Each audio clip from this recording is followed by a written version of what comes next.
It's Conduit News Radio with Paul Harrell. The program is brought to you by the Patriots of Act 746.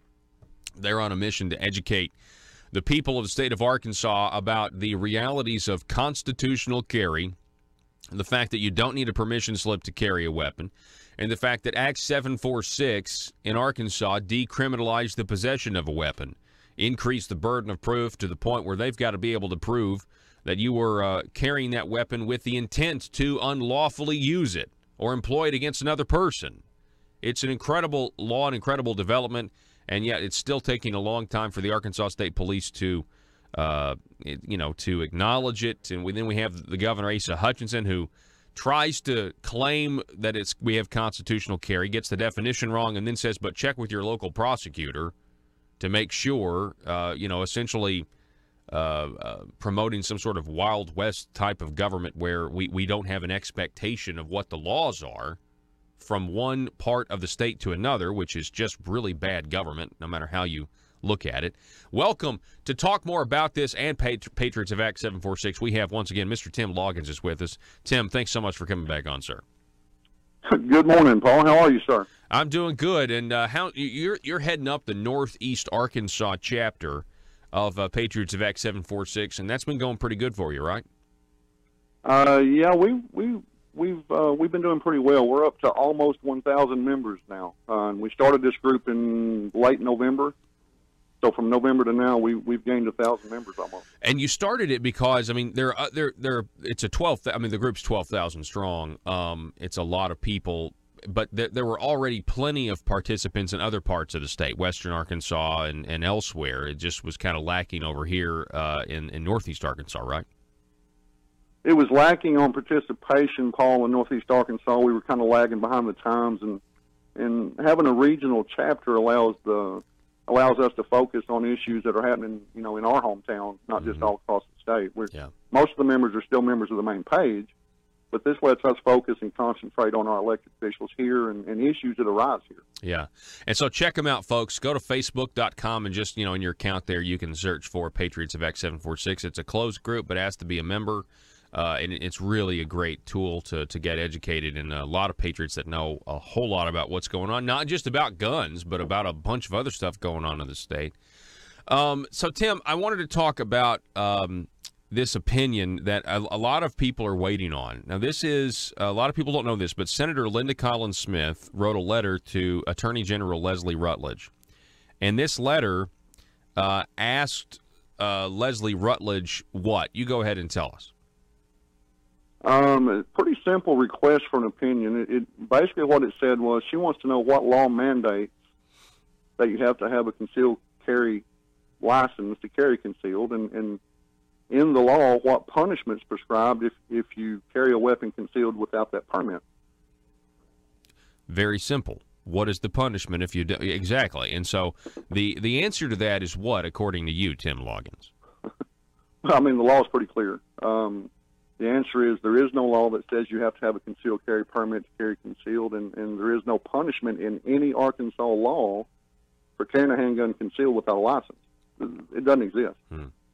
So if the Attorney General delivers an opinion here, and delivers the opinion that we want, that you say, the law is clear, I mean, what practically do you think, what effect will that have?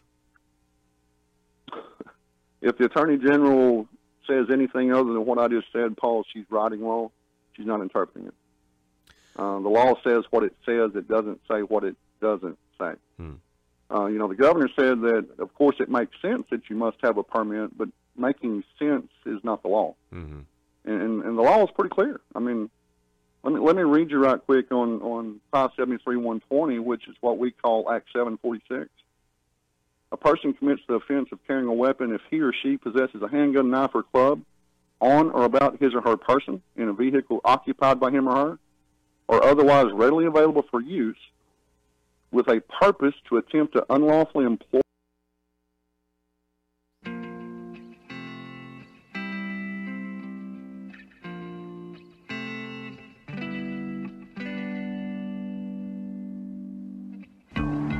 I think it's time we ask ourselves if we still know the freedoms that were intended for us by the Founding Fathers.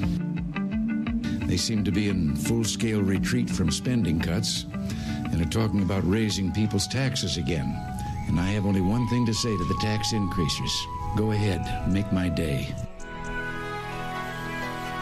If we lose freedom here, there's no place to escape to. This is the last stand on earth. Those who would trade our freedom for security have embarked on this downward course. Whether we believe in our capacity for self-government or whether we abandon the American Revolution and confess that a little intellectual elite in a far distant capital can plan our lives for us better than we can plan them ourselves. Conduit News Radio with Paul Harrell is on now. All right, folks, welcome back to the program. Thanks so much for being with us today. The intersection of conservative ideas and reality. It is Conduit News Radio, and I'm Paul Harrell. The phone number, call text 870-275-9799 if you would like to contribute to the program. We'd love to hear from you, as well as over at facebook.com/Conduit News. Our live stream is up and going. And if let's say you don't have a Facebook app on your phone because you're paranoid you're being spied on, well, if you have a YouTube app, you can be spied on there.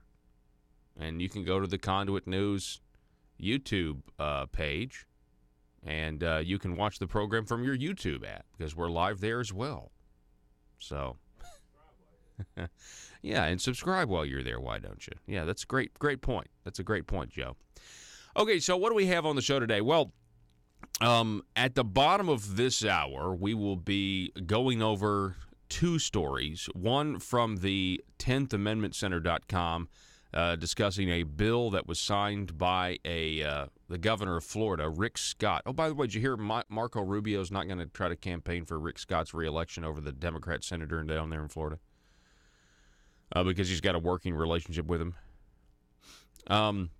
But anyway, this bill is about health care freedom in Florida, and it's a really bold idea.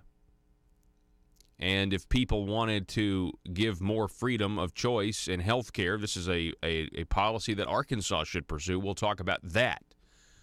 We will also, at the bottom of the hour, be discussing in that segment this new piece over at Conduit for Action.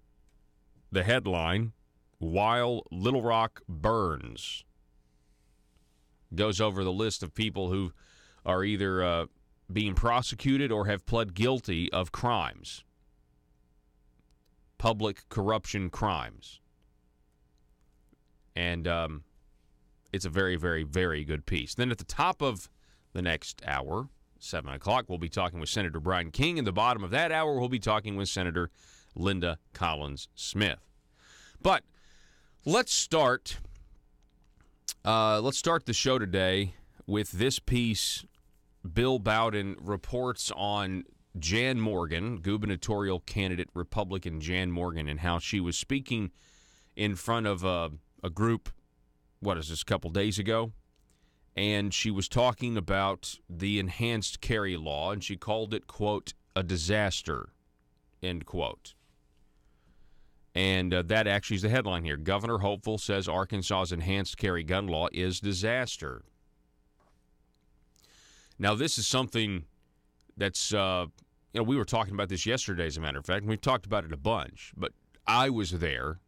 I remember how the sausage was made, as they say.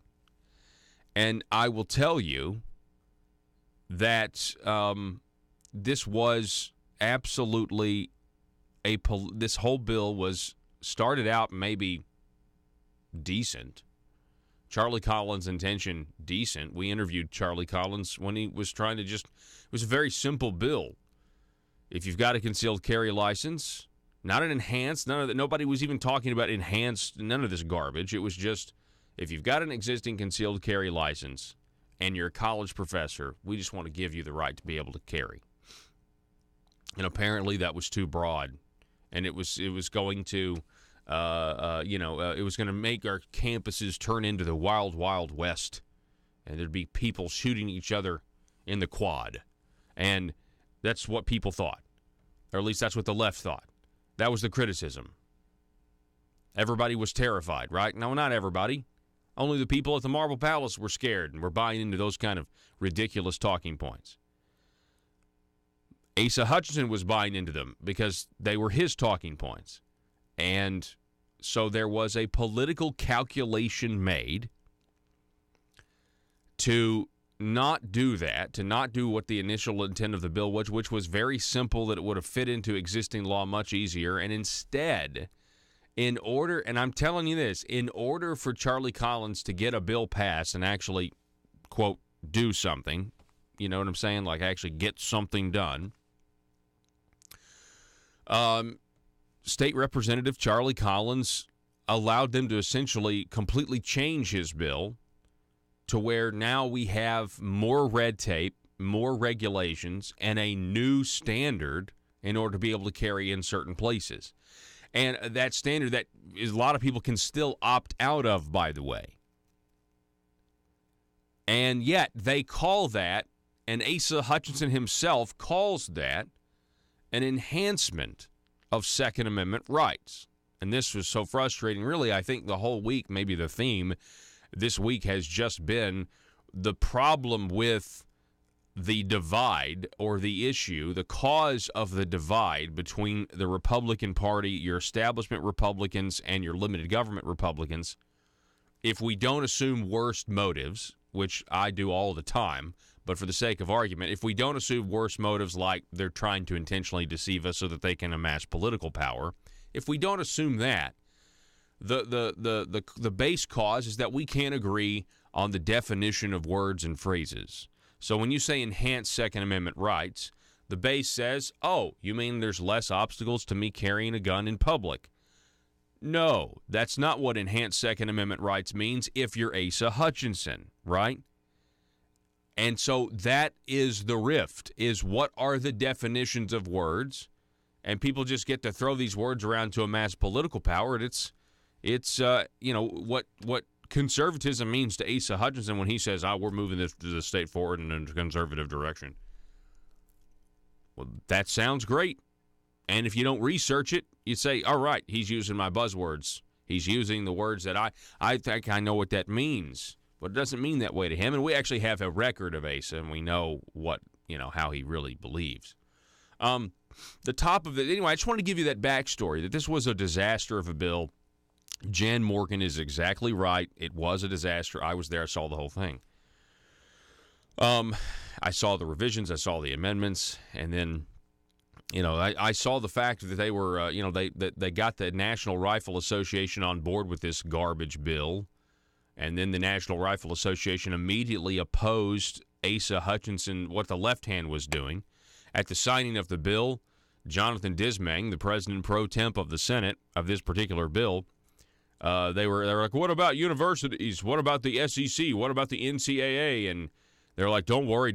We've already filed this other bill that's going to basically turn around and gutted what the NRA supported. What the key thing the NRA supported was freedom to carry at sporting events if you would have gone through these extra regulations and loopholes. It's a calculated, pro-con, mentality the NRA had, and I really disagreed with them on it. I think they didn't understand the makeup. I don't think the NRA understood the makeup of the legislature, or they were just bowing and worshiping those in the Republican progressives who were in control of the leadership. And they didn't think they could get anything done, or they didn't want to make Asa Hutchinson mad. They didn't want to make Asa Hutchinson veto something or make his life harder. But Asa Hutchinson is for Second Amendment privileges. That's what he's said, privileges. And he believes that you can have a gun so long as Asa believes you've gone through the proper steps to where Asa can trust you with your weapon. That's what it's all about. So the article says, Arkansas's enhanced carry gun law is a disaster, said Republican gubernatorial candidate Jan Morgan. After addressing about 40 people at a meeting of the Republican women of Washington County, Morgan briefly butted heads with State Representative Charlie Collins. So State Representative Charlie Collins was in attendance at this Republican women's meeting. The law allows people with enhanced carry licenses to take concealed handguns onto public university campuses and other public spaces. Quote, I'm sorry that you feel that the enhanced carry program is good and is good for the people of the state because it's a disaster. I'm refusing to teach it. I'm refusing to take the test. It's 30 pages of additional restrictions. The bill itself was 9 pages, but Arkansas State Police revised syllabus for enhanced training to 25 pages. So Collins, according to the Gazette, was sitting in the front row, had repeatedly asked Morgan if she would have vetoed the bill if she was governor. Now, stop right there. The reason they've been trying to do this for a while, if you were governor, would you have vetoed the bill? Would you have vetoed the bill? The reason they're trying to get an answer to that is because they would love to be able to say, well, the National Rifle Association supported the bill. The National Rifle Association supported the bill for 2 seconds, and then they opposed what you guys did and passed to gut the legislation immediately afterwards. All because it was a political consideration to keep Asa Hutchinson from having to expose his true anti-Second Amendment leanings. And yet the whole thing was more restrictions, and he got to stand up there with the NRA for some reason and claim that he was for the Second Amendment. And he didn't say rights, he said privileges. Anyway, it was a complete exercise of theater, political theater. Now, so constantly, would you have vetoed the bill if you were governor? And this is what Morgan said. Under my leadership, there's not going to be a bully pulpit, bullying Republican legislators to act and vote like Democrats. Nice. Morgan said she would make sure Arkansans know about the bills that are coming before the legislature. Quote, the people are going to stay on your back and say, this is what we want. And if you fail them, you're going to answer to them. Not to a governor who twisted your arm and said, if you don't vote the way I say, you're going to have a primary opponent, and I'm going to fund them with Asa PAC money, she said, referring to Governor Asa Hutchinson. To which Charlie Collins responded and said this, it's unfair to say somebody twisted my arm because they didn't, responded Collins. You didn't twist it, and he didn't twist it. Okay, let's stop. What's Asa Hutchinson's account of this? I mean, if you go back and listen to Charlie Collins' speech the day of the bill signing, he said that he gave credit to the governor for basically changing his mind. So there certainly was an argument there. But let's just hear what Asa had to say about it. Here's Asa being interviewed. Joe, pull up his Facebook video. I think I've got it right where we need to. This is Asa Hutchinson. Bump the audio on it as much as you can. The governor, here we go. This is a post by Mr. Gary Epperson, but it's of Governor Asa Hutchinson being interviewed. Listen. I would think you and Charlie Collins have had some long discussions on this issue. He kind of carried the water on a lot of those bills. He did. He carried it, and I thought his original bill went too far. I made some suggestions that we might modify it in this way. Ultimately, it got some momentum, and the end result was, Charlie Collins, I think, really showed himself to be a solid legislator and a good team player that fought hard for the Second Amendment and expanding those rights, but did it in a very reasonable fashion. Reasonable. And, what we learned on team sports player radio is that even the biggest redneck in Arkansas doesn't want to carry guns in Razorback Station. Yeah, Razorback Stadium. Yeah, yeah, right. You learned that. Yeah, that's so funny. We learned that on sports radio. Even the biggest redneck in Arkansas doesn't want to carry a gun in Razorback Stadium. I want you to, next time you're at a Razorback game or any mass sporting event, I want you to look around, and I want you to just do a threat assessment. And I just want you to imagine the worst case scenario, or one of the worst case scenarios. What would you do? You'd be praying that those plastic seat back covers were bulletproof. Well, guess what? They're not. They're not. And the only thing that would end somebody's sick fantasy of doing that would be to send bullets back in their direction.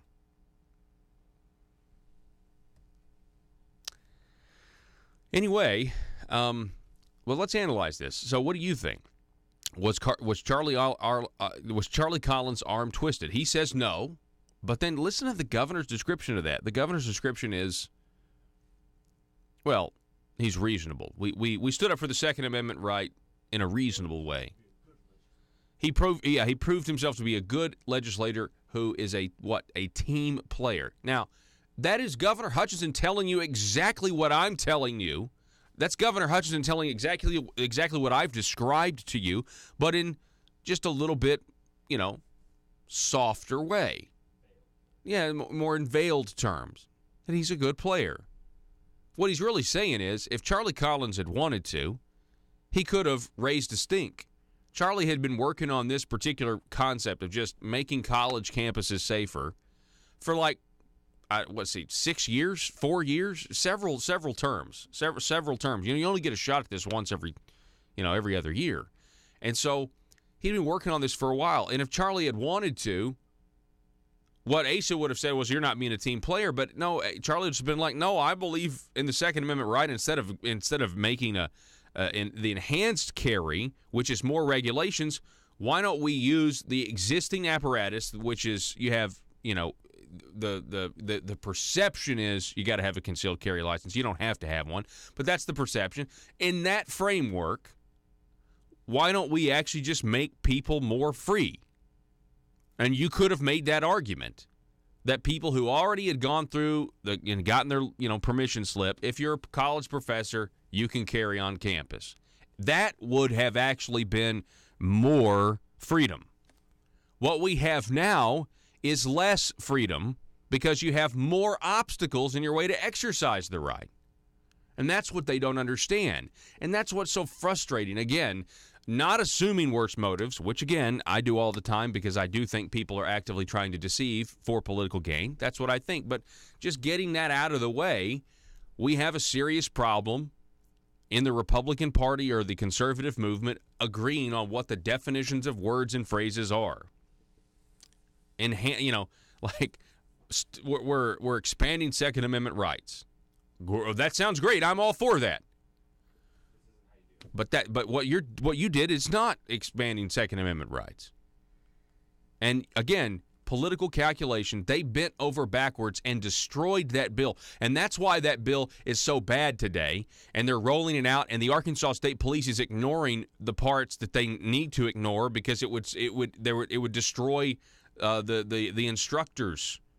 And so they're just ignoring it until they can fix it. And that is because they made political considerations instead of looking at what was the best policy for Second Amendment. They made political considerations for ASA. They didn't want ASA disagreed with just allowing professors to carry if they had to conceal. He disagreed with that. And so instead of ASA coming out and publicly essentially saying that and vetoing the bill, they made political considerations for the governor, and that's why Asa says Charlie was a team player. And that's the type of legislator he wants, not one who's just going to let the legislature legislate and let the governor govern. If you want to veto it, governor, it's up to you. But we're not going to make these considerations just because we have the same letter, just because we're a member of the same party. Because what we're finding out is even if you're a member of the same party, you can vary greatly on issues and policy. We've got to take a break. Back in just a moment.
It's a PHP parody. Hey, man, you got any of that marble rock? Yeah, I've got the hookup. Thanks. I need a fix real bad. I'm itching to grow some government. How much you need? I'm gonna need a taxpayer's dime bag. No problem, sir. 1 taxpayer dime of marble rock. Enjoy. Thanks, man. They don't call it Little Rock for nothing. Am I right? Did you know your state representative or state senator may be addicted to growing government? The drug is called marble rock, and too much of it will cause marble fever. Watch for the warning signs. Does your legislator suddenly display a lack of humility when faced with basic questions? Does he or she suddenly develop hubris and pride that was not present during the campaign for office? These are signs they might be smoking the terrible drug, marble rock. The solution? Detox. Vote for detox. Vote to send them home for their own good. Warning! Some politicians once voted out of office will not go home and stay in Little Rock to get their fix by lobbying, also known as the Burris Syndrome. PHP parody.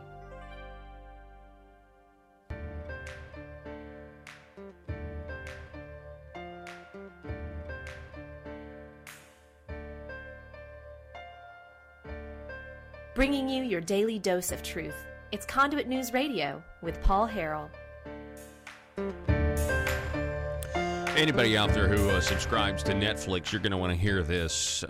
This is so frustrating to me, and I'm not necessarily one for boycotts, but I think they're useful in certain instances for sure. I'm thinking about getting rid of my Netflix subscription now. I really am. Even though I've got several shows I'm watching right now, that in the middle of. Of course, right now there's so much information, so many things to consume. It's like overload. It's like basically TV is now the way I'm very embarrassed to say, but it's the way I read books. I'll start a book and I don't finish them. I'll get halfway through it and I just won't finish it. It's not because I don't know. I'll start another book. You know what I mean? So I'm in a bunch of them at the same time. It's like the same thing now with like Netflix shows. But anyway, this is maddening to me. Netflix has made Susan Rice the board of directors. She's been put on the board of directors. Rice served under 2 presidents, was thrust into the limelight. Now, so this is the lady. After 4 Americans died in Benghazi, she went out on the Sunday shows and objectively lied and blamed it on a video, which was essentially, I think, had been made a long time ago for this very reason. They had basically anti-Muslim video in a glass case, and in case of emergency, you would break the glass. And here we go. We can show that this is the reason why it wasn't a terrorist attack. It was because we're anti-Muslim. I mean, that's so ridiculous. And it was a terrorist attack, and she lied about it. Fast forward to when Donald Trump gets elected, we now know that she was responsible, as she was the ambassador then, now the national security advisor. She's unmasking members of the Trump campaign so that they can be spied on and they can get the FISA warrant, and she's intricately involved in that. Why in the world would a company like Netflix want her on the board of directors? It makes no sense. I mean, it says more about Netflix than it does about Susan Rice, I'll tell you that much. It's so frustrating. I mean, how many of you out there have Netflix subscriptions and you watch Netflix? I mean, I was wondering, as I've seen Netflix, I know they're coming out with some show. Obama's going to make a show or something. And I was like, okay, whatever. I'm not going to watch that. But then, like, you had the new Letterman show whose first guest was Obama. I'm like, okay, all right. Well, now it's starting to make sense. I mean, if you're gonna make Susan Rice, who lied to the American people, who deceived the American people for political reasons, who used the security state to spy on people who where there was no evidence that they had done anything wrong, violating their rights. I mean, the totalitarian doesn't even describe it.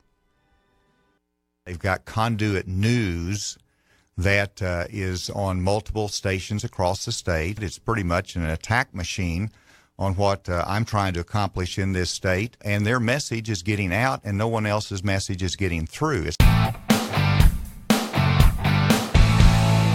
It's Conduit News Radio with Paul Harrell. The handgun knifer club is a weapon against the person. It says on or about your person, open or concealed, or otherwise ready available. That's pretty clear language. I mean, and it doesn't mention anything about a license. Mm-hmm.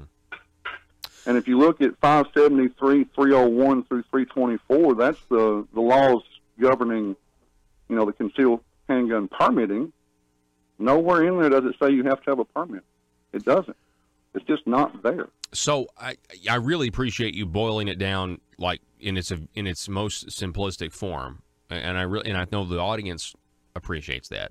My question would be: are there any other statutes? I guess what I want to know is how long should it take to come to a conclusion one way or the other? I mean, are we like, do we have to go to a library and pore over documents like Gandalf did at Minas Tirith, when he's trying to figure out if, I know this is a terrible reference, but if Isildur's ring really was the One Ring? I mean, like, what kind of research are we having you do here to get us to the final a part where we have an opinion about what the law says? Paul, I wished I could speak for the Attorney General, but I cannot. My understanding is she has a team of attorneys that are researching this and writing opinions and going to submit a final opinion to her for approval. There's just not that much to research. I mean, the gun laws are 573, through 324. I mean, it's pretty, Yeah. 573, 100 through 324. Yeah. That's the gun laws. And there's not a whole lot else to research. Okay, so are you hoping that we get this information? When do you think we should get it? I mean, how long has it been actually since Linda Collins Smith wrote that letter? How long has it been? My senator, she's a senator in my district. She submitted it somewhere around mid-January, and my understanding is most Attorney General opinions that are requested from lawmakers take generally about 6 weeks, 4 to 6 weeks. Okay. And we're approaching 10 weeks now on this opinion. Okay. So we're well past what is normal, and I'm not really sure what the holdup is on it, Paul. I mean, we can all have some conjecture on that, but I certainly hope the Attorney General, and I'm calling on her to go ahead and get this thing out before the primaries. Mm-hmm. I hope it's not a political.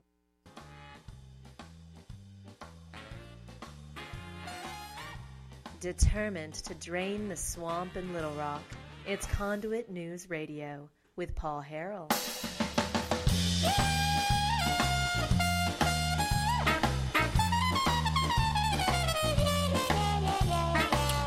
All right, welcome to back to the program. We want to thank the radio stations across the state of Arkansas for carrying the program. We really do appreciate it. We also want to thank all of you listening out there, including those who are listening on Facebook. That's facebook.com/Conduit News. Give us a like if you haven't. Facebook.com/Conduit News. Head on over to YouTube and subscribe to our YouTube channel as well, Conduit News. All right, so let's start here first. Let's start constructive ideas on health care. Constructive ideas on health care. Now, Florida doesn't have a state income tax. It'd be great if Arkansas didn't have a state income tax, okay? But these are lofty goals. But let's just start with one thing. Florida Governor Rick Scott had recently signed a law that actually expands health care freedom. Last Friday, Florida Governor Rick Scott signed a bill into law that will help facilitate health care freedom outside of government regulatory schemes. Now, the biggest government regulatory scheme concerning health care right now is Obamacare. Even though the individual mandate is gone, we still have a lot of the other nonsense that's still there. Now, this is a blog post from the 10thamendmentcenter.com. You need to check it out because I love the 10th Amendment Center. I have for years, and I don't talk about them enough. But a Representative Daniel Burgess from Florida, he sponsored House Bill 37. It was a new law that specified, listen to this, this would drive the healthcare industry nuts here, but it would actually be better for the people. It's kind of like education reform. Right? You want more school choice, and the existing power structure, the educational industrial complex, if you will, stands up and is like, no change. Doctors, and I feel like hospitals will do the same thing if you try to propose this, but it desperately needs to happen. The new law in Florida specifies that direct primary care agreements, sometimes called medical retainer agreements, do not constitute insurance, thereby freeing doctors and patients from the onerous requirements and regulations under the state insurance code. The bill also stipulates that a primary care provider or an agent of a primary care provider is not required to obtain a certificate of authority or license under the Florida Insurance Code to market, sell, or offer to sell a direct primary care agreement. H37 also includes provisions defining direct primary care agreements and establishing modest requirements. The Senate substituted H37 for the Senate version of the legislation sponsored by Senator Tom Lee of Florida and unanimously passed the measure by a 38-0 vote. The House passed by 97-10 in January. With Governor Scott's signature, H37 will go into effect July 1st, 2018. According to Michigan Capital Confidential, by removing a third-party payer from the equation, medical retainer agreements help both physicians and patients minimize costs. Jack Spencer writes this, quote, under medical retainer agreements, patients make monthly payments to a physician who in return agrees to provide a menu of routine services at no charge. Because no insurance company stands between patient and doctor, the hassles and expense of bureaucratic red tape are eliminated, which have resulted in dramatic cost reductions. Routine primary care services and the bureaucracy required to reimburse them are estimated to consume 40 cents out of every dollar spent on insurance policies. So lower premiums for a given amount of coverage are another potential benefit. Now, this is a fascinating story. It really is. And you've heard about this. Because, I believe Sean Hannity has interviewed a doctor from Oklahoma or Kansas who has this. Now, this is very simple. It's very simple. If you didn't understand all that, we were just talking about Netflix and how mad we are that Susan Rice is on the board of directors of Netflix now. But I mean, I agree. Okay, as a Netflix subscriber, I'm agreeing to pay them whatever it is, $9 a month, so I can watch all of it, so I have access to this content. That would be the same thing you could do with a doctor. You could say, okay, here's my primary care doctor, and I'm going to agree to pay you X amount of dollars a month, and I'm retaining your services. And I'm not. Most people don't go to the doctor every month, right? So your price would be lower. And then when you do have something, when you do have a problem, when you have a sickness, you need to go to the doctor. You need a virus test in terms of like, okay, do you have the flu, or is it viral or bacterial, or I need some, medicine, or maybe they even do stuff like broken arms, if you got kids.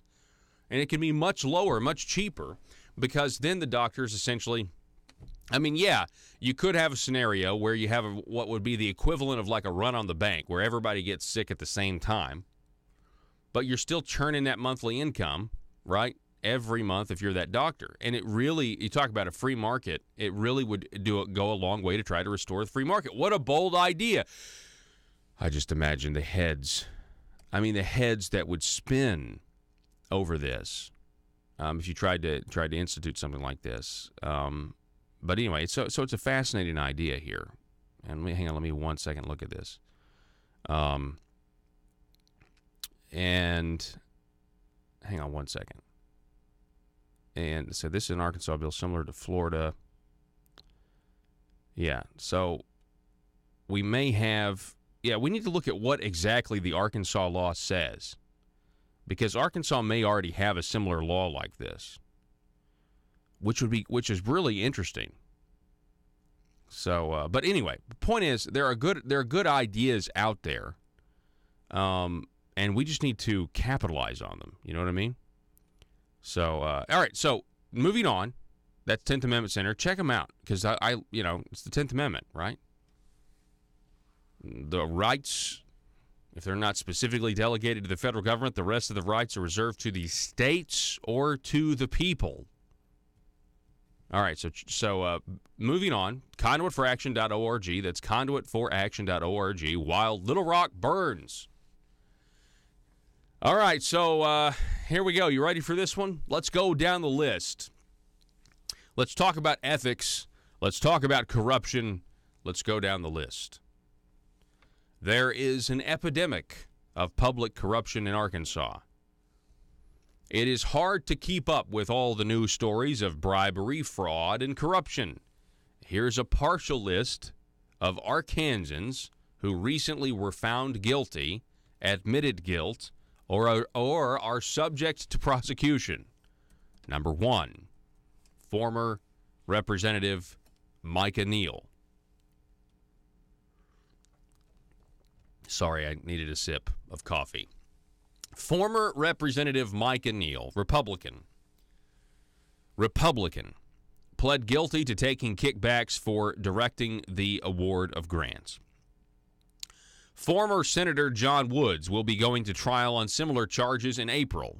Micah Neal is to testify against him. Others charged in the scheme are Ecclesia College President Orrin Paris III and consultant Randall G. Shelton. We'll be keeping an eye on that trial. Somebody texted me the other day. They said, "Is Conduit News going to be at the trial? Are they going to be watching?" And then they said, I mean, you know, maybe John Woods will ask Asa Hutchinson or Jim Hendren, to testify as character witnesses.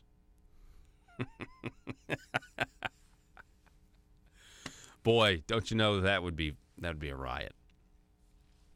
Or it would be funny if John Woods was like, "I'm a great guy. You should ask Governor Asa Hutchinson because he threw me a fundraiser.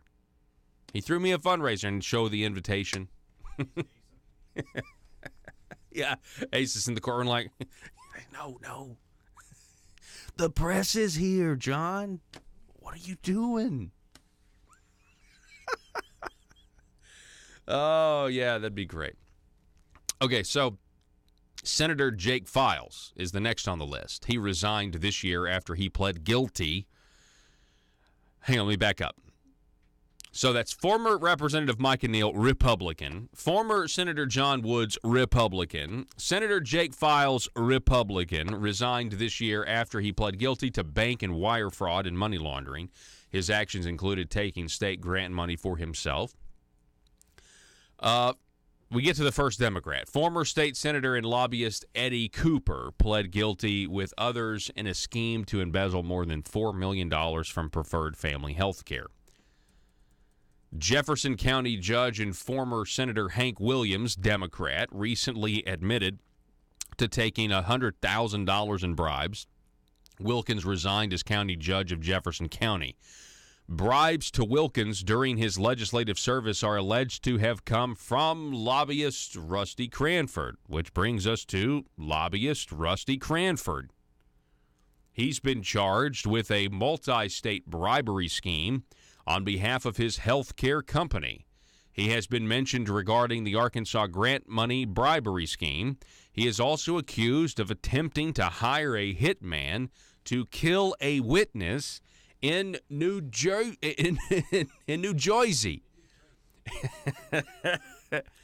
Wow. Yeah, we've talked about that before, but and then interesting. It's just, it's nothing. This is just Medicaid expansion. There's nothing wrong with this. There's nothing wrong with this at all.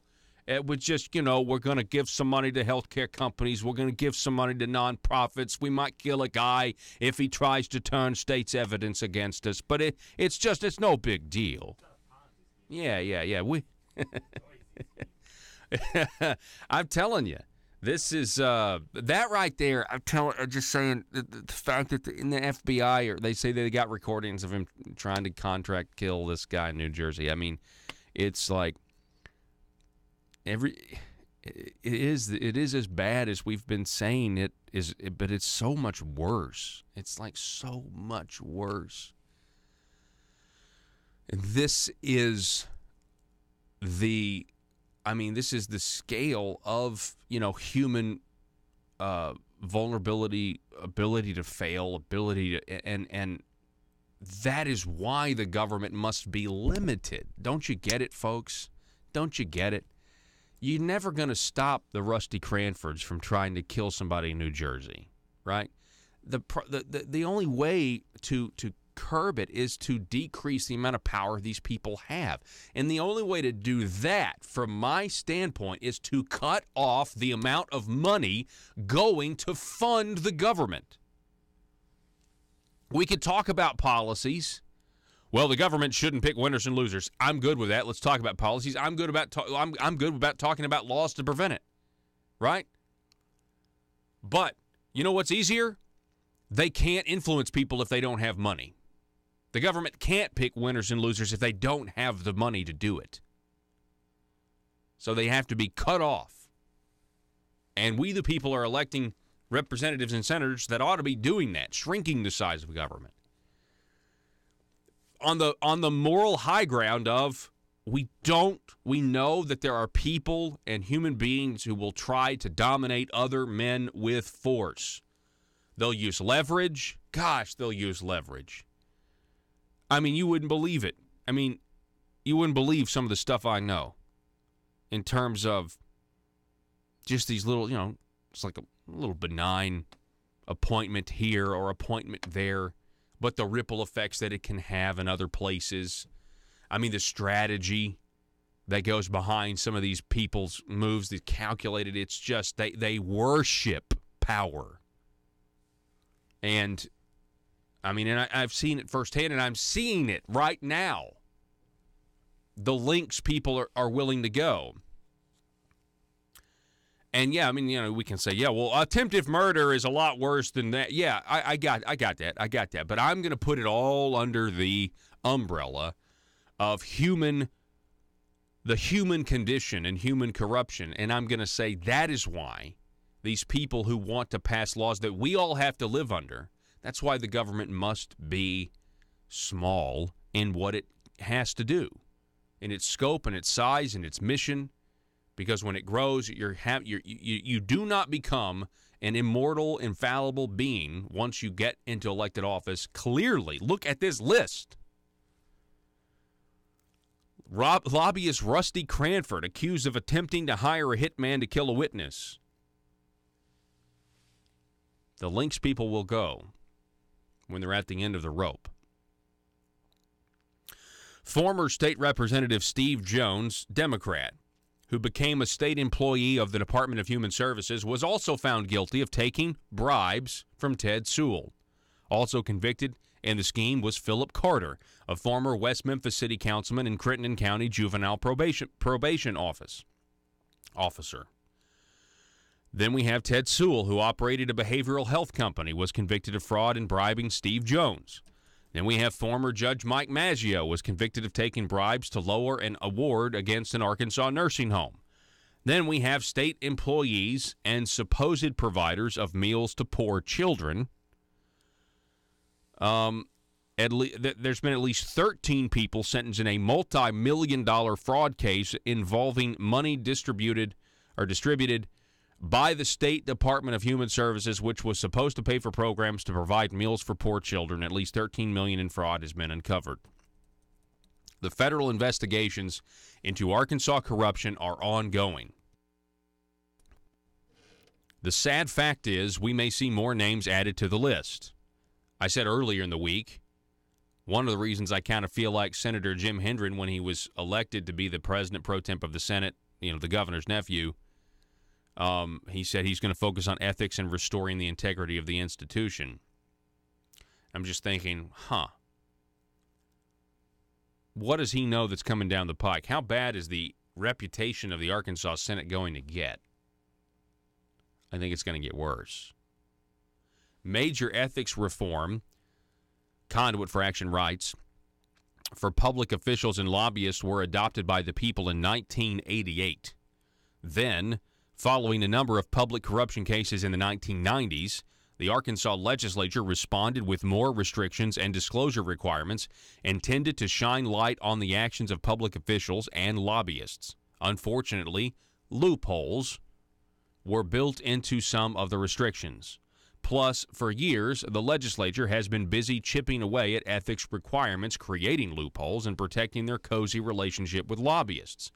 It's interesting to note that some of the legislation that weakened ethics rules was sponsored by former Senator John Woods, who is listed above, scheduled for prosecution in the month of April.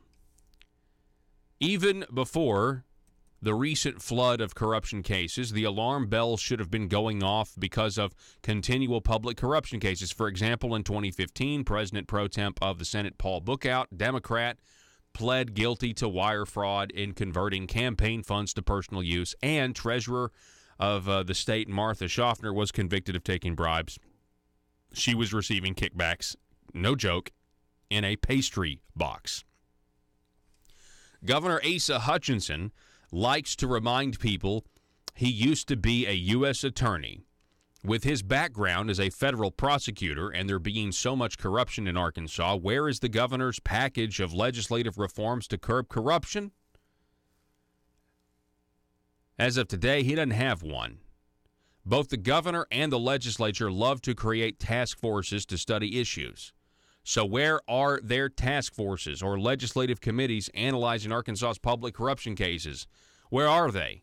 Seeking measures to curb corruption. Well, folks, if they had a task force to do that, they would expose probably several members who'd get picked to be on the task force. I'm serious. I'm not joking about that. I think there'd be, if they had a task force to figure out how to curb corruption, I think they'd end up exposing their buddies, their friends. With the federal investigations into corruption continuing, perhaps it would be difficult for politicians to dwell on the crimes of friends and associates.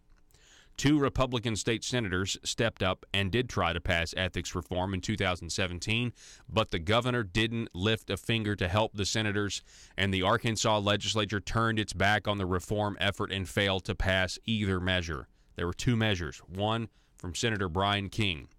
Senator Brian King tried to bring some sunshine to the business dealings between Medicaid providers and public officials by requiring the Medicaid providers to disclose business dealings with public officials. Many of the corruption cases listed above deal with Medicaid money. Then there was Senator Linda Collins Smith. She tried to close loopholes allowing legislators who are attorneys or consultants to represent a client before the legislature.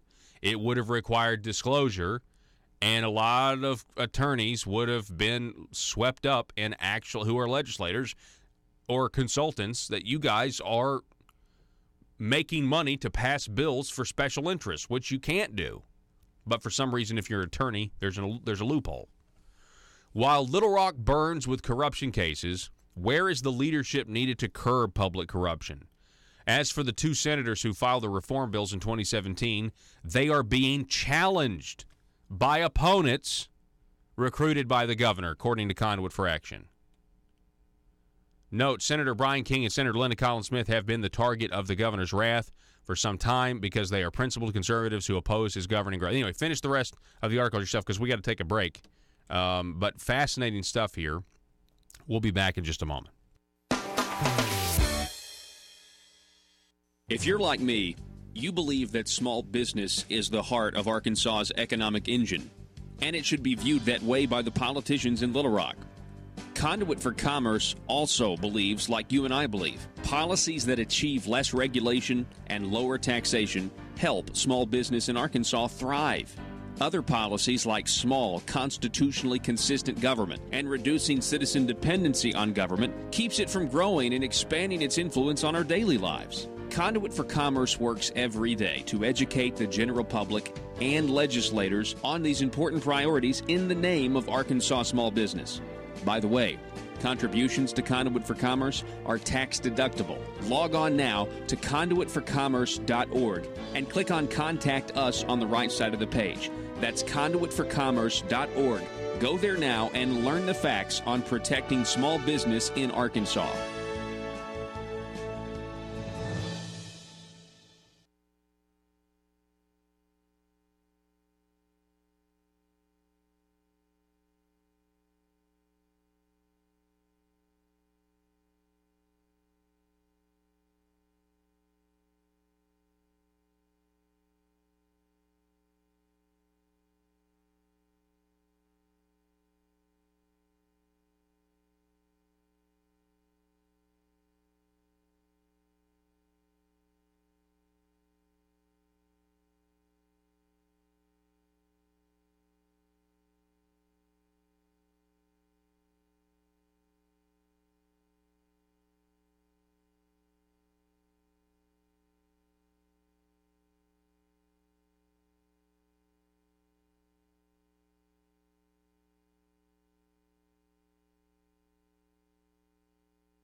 This is for all you big government establishment Republicans out there.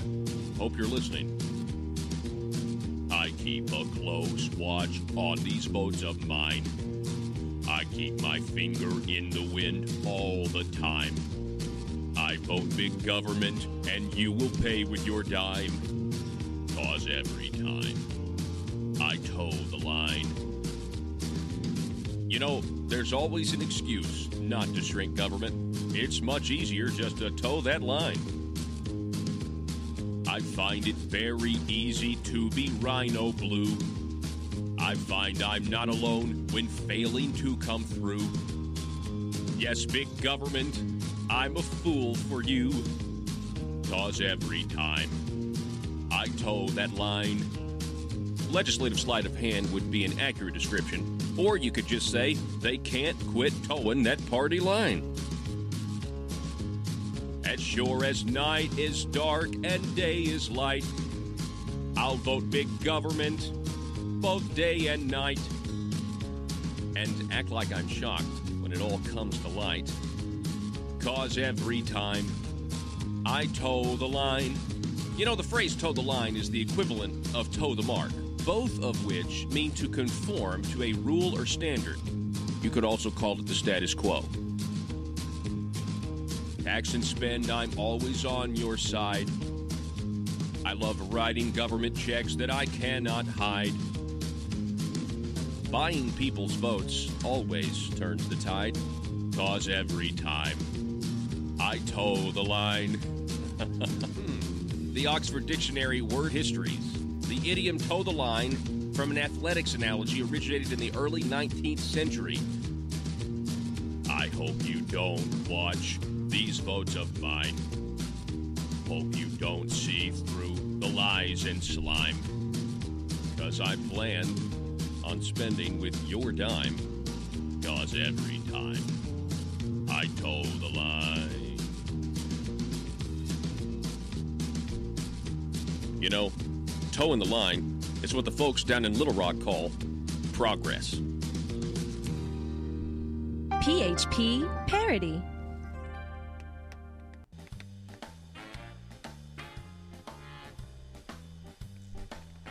Exposing the truth and everything the Marble Palace establishment keep trying to cover up. It's Conduit News Radio with Paul Harrell. So in 2015, Representative Kim Hammer sponsored a bill to exempt concierge services arrangements from insurance regulation. And then that word concierge service agreements was changed in 2017 to the term direct primary care agreements. I'm told, though, by doctors that our current status is still not as strong as what Florida has done. But I'm not sure about that. But I'm just told that they're doctors, and we're going to try to reach out to some of them, get them on the program, because I want Arkansas to have the most health care freedom we can possibly do, right? Possibly have. And that's a good thing. But we will be interviewing State Representative Kim Hammer. Coincidentally, will be on the show tomorrow. So we'll be able to ask him about this. Isn't that fun how things like that work out? Anyway, we have one more hour coming your way next. Senator Brian King. Don't go anywhere.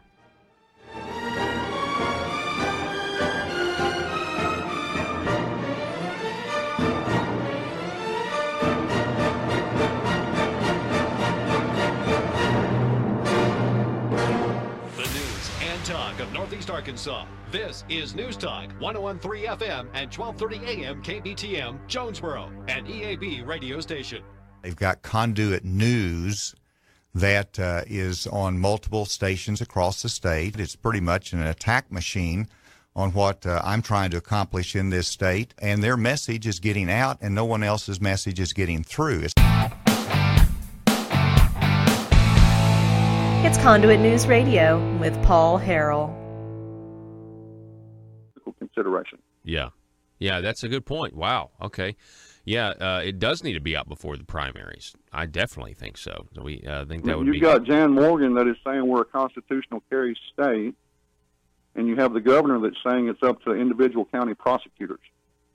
I think there needs to be some clarity before voters go to the polls in May 22nd. That's a really good point. All right, well, we're talking with Tim Loggins of Patriots Vec 746. So, yeah, we will wait. I mean, hopefully the Attorney General will get that opinion out very, very soon. Kind of shifting gears here, we've talked many times, you and I, Tim, about the enhanced carry law that's now they're trying to implement it, and it's pretty disastrous. Most people call it a garbage bill.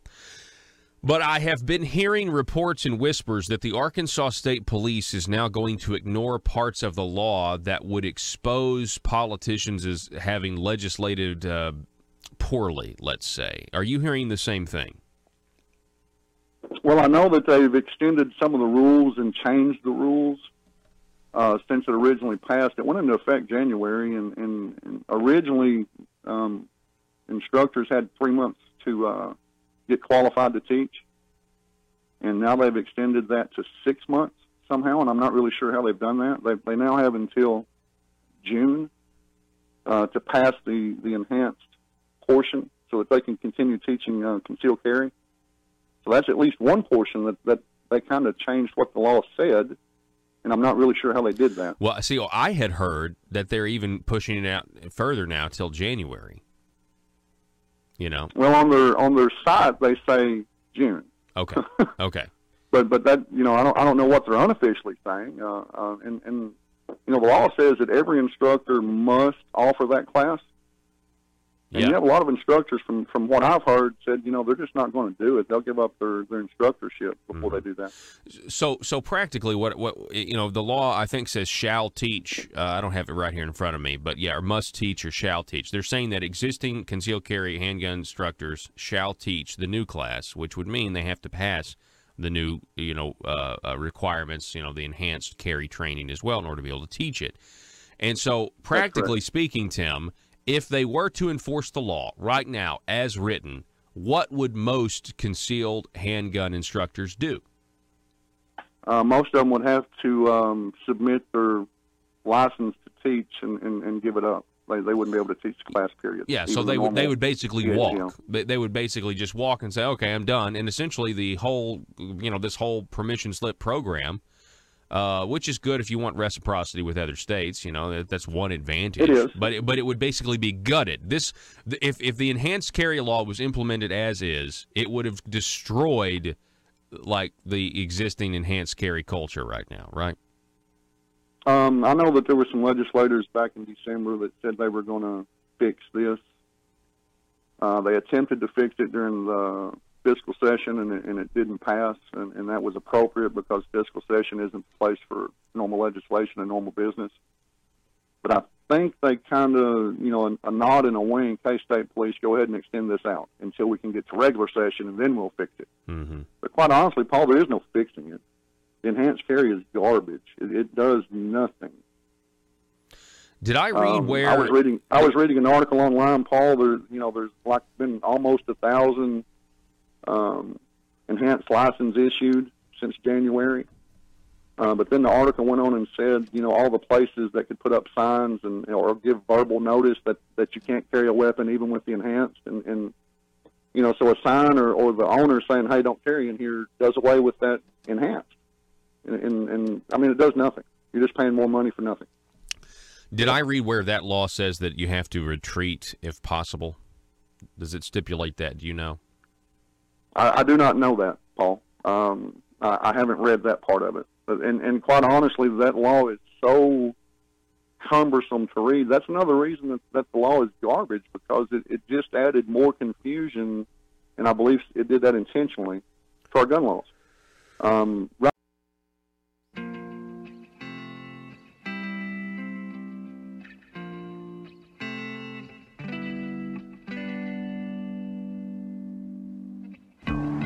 I think it's time we ask ourselves if we still know the freedoms that were intended for us by the Founding Fathers. They seem to be in full-scale retreat from spending cuts and are talking about raising people's taxes again. And I have only one thing to say to the tax increasers. Go ahead, make my day. If we lose freedom here, there's no place to escape to. This is the last stand on earth. Those who would trade our freedom for security have embarked on this downward course. Whether we believe in our capacity for self-government or whether we abandon the American Revolution and confess that a little intellectual elite in a far distant capital can plan our lives for us better than we can plan them ourselves. Conduit News Radio with Paul Harrell is on now. All right, folks, it's hour number 2. Thanks so much for being with us. This is the intersection of conservative ideas and reality. We are building a liberty machine. A liberty machine that sometimes gets misconstrued as an attack machine. But that's only by people who are growing government. I mean, they feel attacked by the liberty machine. It's crazy. Hey, folks, joining us now, welcome back to the program. We have Senator Brian King, senator from District 5. Brian, welcome back, sir. Hey, good to be on, Paul. So let me ask you, first of all, we're going to get into this regional solid waste management issue because that's, I feel like, what we really need to talk about. But I just want to ask you, how's the campaign going so far? It's going good. I mean, we jumped in there at the filing period, and then we had the fiscal session. So now we're getting going, fixing to go out and get our door-to-door and get signs and get the campaign up and going. Okay, so regional solid waste management, this is a big deal for your district. It's kind of reeks of, Pulaski County involved in some of this, North Arkansas. But just treat me like I don't know anything and tell us about this whole controversy with the regional solid waste management issue.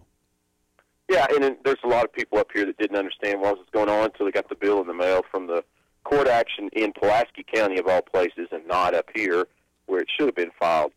But basically what happened is you have our regional economic development districts down there that are made up of mayors and judges. And just like anything else, when those things are run well, guess what? Good things happen. When they're not run well and things are, going on behind the scenes, bad things happen. That's a perfect example of what, unfortunately, it's a perfect example of what happened in this case.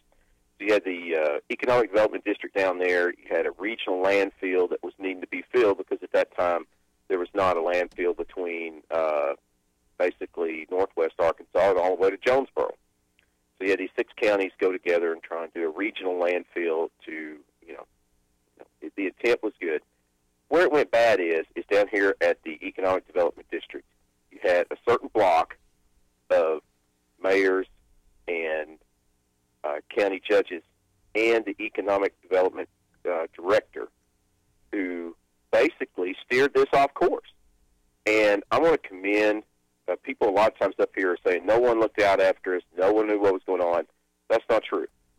Former county judge Phil Jackson, who was a former state rep, and Mayor Tim McKinney of Berryville, they did everything they could down there to steer off and not let this happen. They put up roadblocks, they raised objections, and, when the insiders, Paul, want to do something bad and take things off in the direction they want to control, the first thing they do is the people that's raising the legitimate objections, really trying to look out for the people, they were labeled troublemakers. You can't get along, you're just being objectors, everything else. I mean, I remember because, I got elected in 2007. So I go back where I started to understand a little bit about this issue and how it was going. Once those insiders in that economic development district took it off into in the wrong direction, that's when you see things and thankfully, and like I said, I'm going to commend Mayor McKinney and former County Judge Phil Jackson at our meeting the other night, Monday night. They had documentation of where they tried to say, this was the wrong thing to do. They also had documentation where people said the bonds that were put up for this thing, this was a bad investment. They said that it was doomed from the start, in which it was doomed from the start. But unfortunately, you had a block, and it was more of a block in the 6 counties in the Baxter County area than it was in the western part of those 6 counties. But they took it off in this direction. It was doomed from the start. It was a bad deal. The investors that invested in the bonds should have seen all the red flags. They didn't do it. So then the next step is you have the Arkansas Environmental Equality that came in and failed the people as equally as the Economic Development District and those that took it off in the direction. They kept moving the goalposts on things. They were not monitoring things. They were letting things go. They let things build up. You know, the best thing to keep a problem from going way out of control is to stop it close to the beginning. ADQ failed in that, okay? And that was under a different administration. So they do all that, and then it goes bankrupt, as everybody said. Mayor Tim McKinney, Phil Jackson, many people in documentation back then to sit there and say, you know, this was doomed from the start. And so it starts being doomed. And then the next thing you know is everything happens with that, the players involved start trying to cover things up to make sure they're protected. Okay. So then you go on to the 2014 legislation, and, you know, my opponent keeps saying, oh, you don't vote, you don't vote. Well, you know, he just tells one side of the story, as he always does, as in, you know, with these appropriation bills, you know, they're running through thousands of appropriation bills that are rubber-stamped. No one reads it.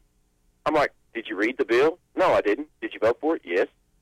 I mean, why did you vote for something that you didn't even know what was in it? This is a perfect example of how legislation was run, and it was run by Senator Johnny Key in the Special Language Committee. And for your listeners, the Special Language Committee really should be named the Special Deception Committee, because that's exactly what it is. It's the same mechanism and committee that Nick Wilson used back years ago. It's the same committee that other legislators will use for language to try and sneak stuff through. And then once the bill comes out, and this special language that was put in there deceptively, it becomes part of the big bill of ADQ and the operating. So it forces a legislator to say, I don't like this part of the bill, but if I shut down this bill, then, and that's just why they put it in there. Mm-hmm. The directors and everything and the insiders, to cover their own tracks, they sit there and deceptively put it in, and they turn around and say, well, if you don't vote for this bill, you're going to shut down and throw people out of jobs, you're going to do this, everything else, and they force people into voting for it. And then you have the other legislators that sit there and don't read the bills. They just simply don't read the bills. And so whenever that legislation was put in there, and I think I sent it to you, you know, it mentions in there ADQ basically, through a court case, filed in Pulaski County up here, absolved themselves from the responsibility that they failed in. And unfortunately, because of that, and you see the language in there that's mentioned that that the bondholders need to be basically taken care of. Well, my question is, what is the bondholders in the meeting we had the other day, new ADQ people, that said, what has the bondholders got to do with the maintenance and operations and personal services of ADQ? It didn't. They didn't have an answer for it. I mean, it was just talk. That's it. But unfortunately, because of all those actions of the insiders at the Economic Development District, and let me go back, the Economic Development District 2, and the management was, you know, when I was chair, Representative Karen Hopper, and then I was chair of audit, we did audit the Economic Development District that found very bad things, and some of it involved the GIF stuff. This is, again, when you read all the controversy about the GIF, this is the same Economic Development District, same people that ran it. So there's just a pattern. It's not just the landfill, it's GIF, everything else. And we finally wound up holding them accountable, and changes were made down there by Mayor Tim McKinney, who led the charge to do so. So there was people during this time looking out for people. There were deceptively people running things and doing things that's basically snake bit to people. Mm-hmm.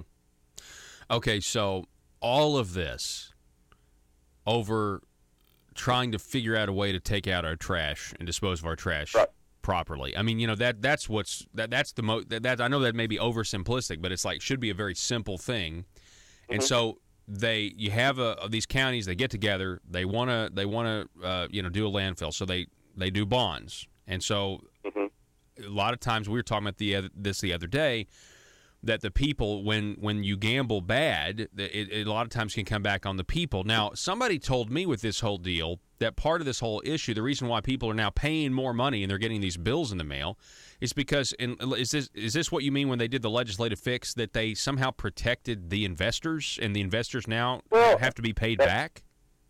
Yeah, that's what the judge ruled down there, basically. And once again, these guys, they do the lawsuit, they file it in Little Rock. Okay, why not have a judge back here in the district where it's actually affected? Okay, once again, they set up a system where the outcome comes out the way they want it.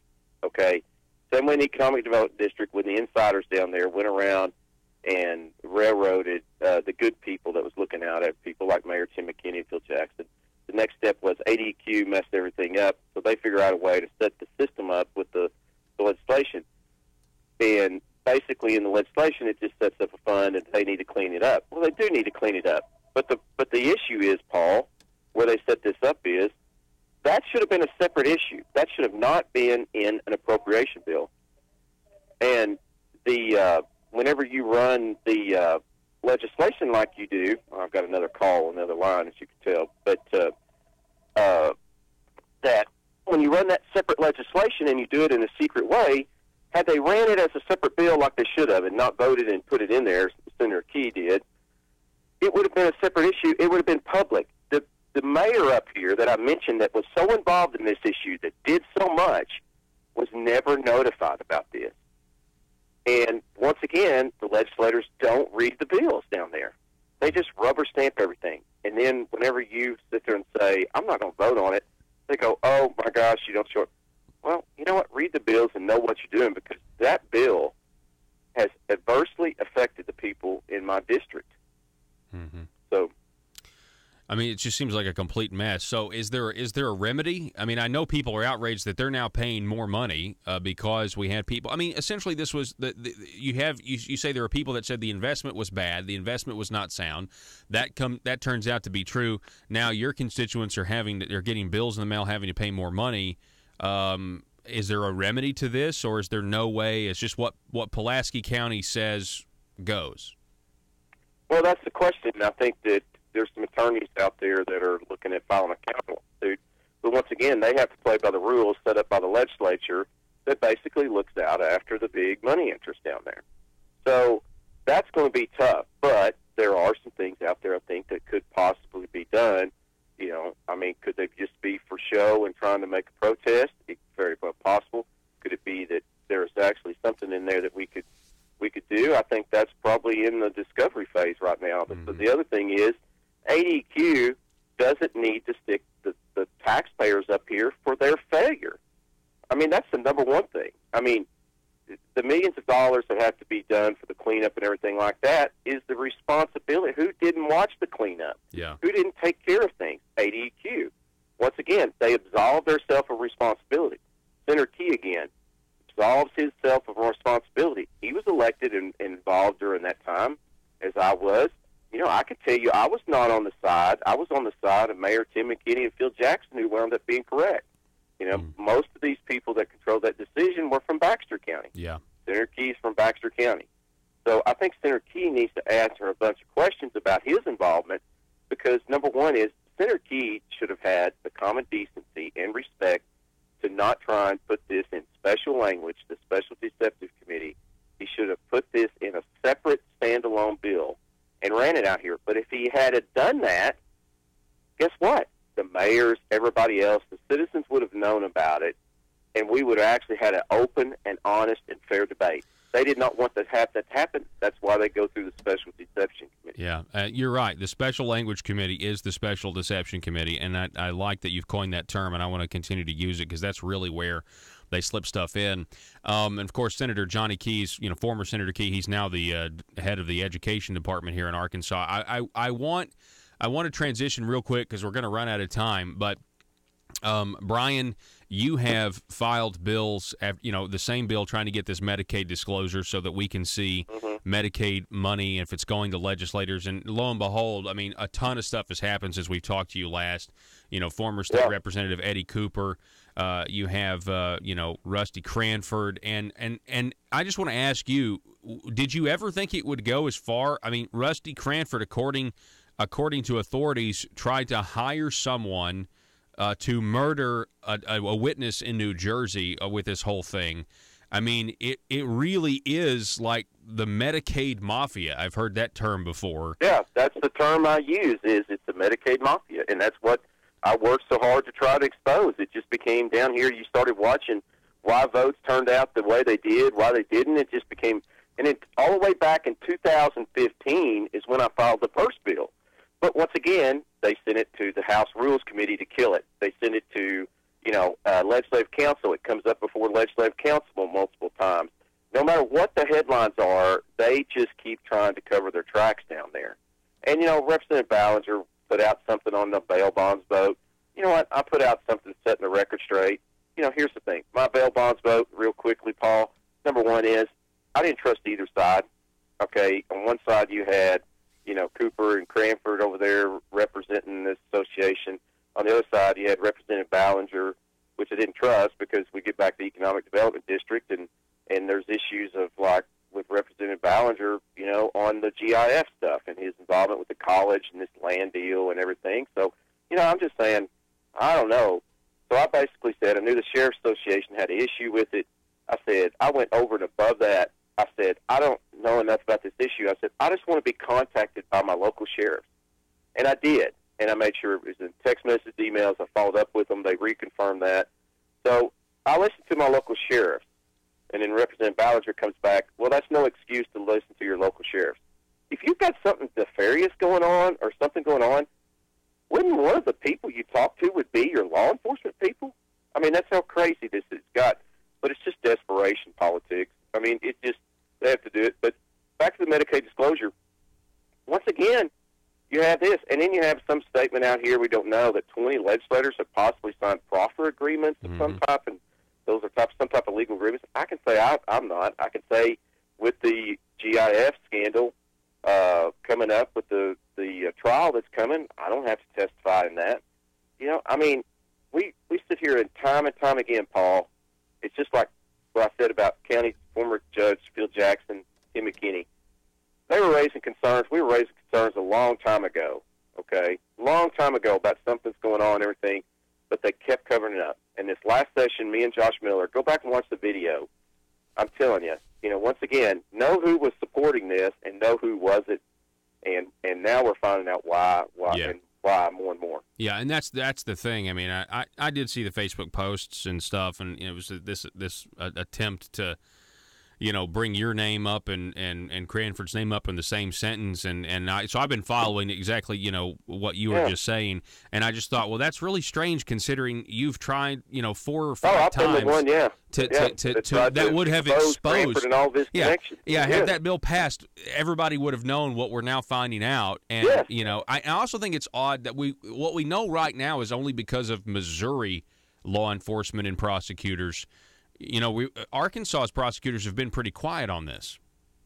Yeah, I don't really know about all that in the federal investigation. I know that the Springfield part, this Preferred Family Health up there,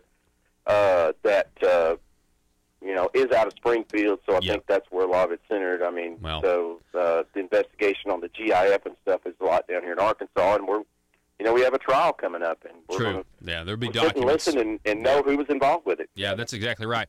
All right, Senator Brian King, I appreciate it. Thanks for explaining this regional solid waste management debacle, the landfill. We appreciate it because I was curious, and a lot of people were as well. And just stay in touch, and we'll do this again soon. All right, thanks, Paul. All right, Senator Brian King, everybody. We got to take a break. Back in just a moment.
This is Mother Government.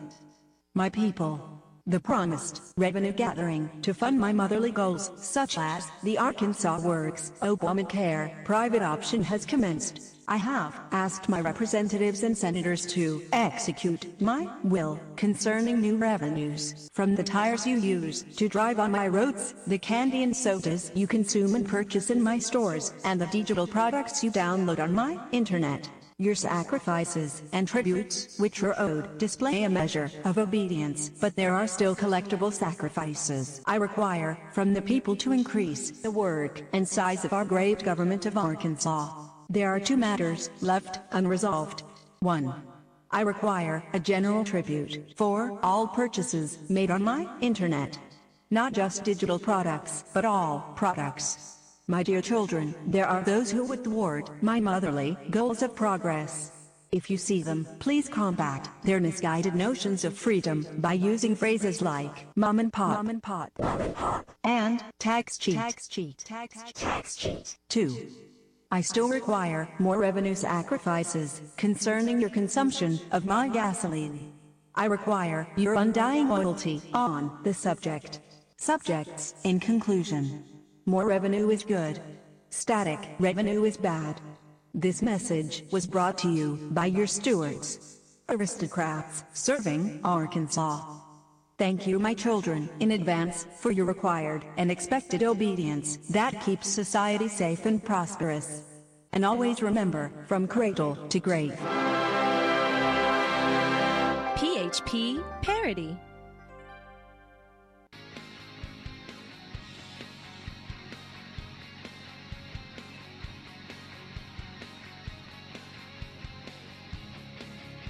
The intersection of conservative ideas and reality. Conduit News Radio with Paul Harrell. All right, special thanks to Senator Brian King. Hey, coming up at 7:33, we'll be talking with Senator Linda Collins-Smith. She'll be calling in as well. I'm interested to talk a little bit more about her letter that she wrote to the Attorney General asking for an opinion. So we'll talk about that and, whatever else comes up. Revisiting this briefly, we've talked about this. This is the third time in the 2-hour broadcast. But just so you know, I'm pretty outraged this morning that Netflix has named Susan Rice as one of their now directors. She's on the board of directors, Susan Rice is. This is Obama's former ambassador to the United Nations that lied to everybody about the 4 dead Americans in Benghazi, as well as she was the national security advisor in Obama's second term and is now responsible for unmasking illegally unmasking people's names in the Trump campaign so that they would be spied on. So there you go. Probably leaking a bunch of it to the press as well. And Netflix puts her on the board of directors. I am seriously considering. I just don't want to. And listen to what the spokesperson for Netflix says here. Rice was also She said, "I am thrilled to be joining the board of Netflix." That's her comments. They had a comment of the head of Netflix saying, despite of the controversy, Netflix co-founder and CEO Reed Hastings. We are delighted to welcome Ambassador Rice to the Netflix board. For decades, she has tackled difficult, complex global issues with intelligence, integrity, and insight, and we look forward to benefiting from her experience and wisdom. I mean, what a clueless idiot. You know what I'm saying? Like, what a clueless moron this guy is for saying it, for making a statement like that. You have to be a clueless idiot. And I mean, how invincible do they think they are? If they're willing to, did anybody in the Netflix, did anybody say, I think it may be a bad idea to hire Susan Rice? Was there any dissent? Was there anybody being like, this may not go over too well with our customer base? There's just something weird there. I mean, if that's your decision making, I question all other decisions that you make. Back in a minute. Now the odds are that if you have an enhanced carry license, you're probably going to be breaking the law and not knowing it at some point. Wow. Because you're gonna assume. I have more rights as a non-permit holder, and I'm a lot more clear on the law than someone that gets enhanced. Mm-hmm. It's really that simple. It's very confusing. It's very long. It's very lengthy. It added all kinds of rules that and it's rules and regulation. It's what bureaucracy does, isn't it? No, Makes yeah. it harder. No, you're exactly right. This whole thing is a bureaucratic nightmare, and it's more red tape, and what's so frustrating about it. And I did a segment, I guess, a couple days ago on it would be helpful if we could just all agree on what the definitions of certain words and phrases were. So if you say, if you say that you're going to cut taxes, but for example, the same amount of money is going to go to the government that is going there now after your so-called tax increase, well, or tax decrease or tax cut. That's not really a tax cut.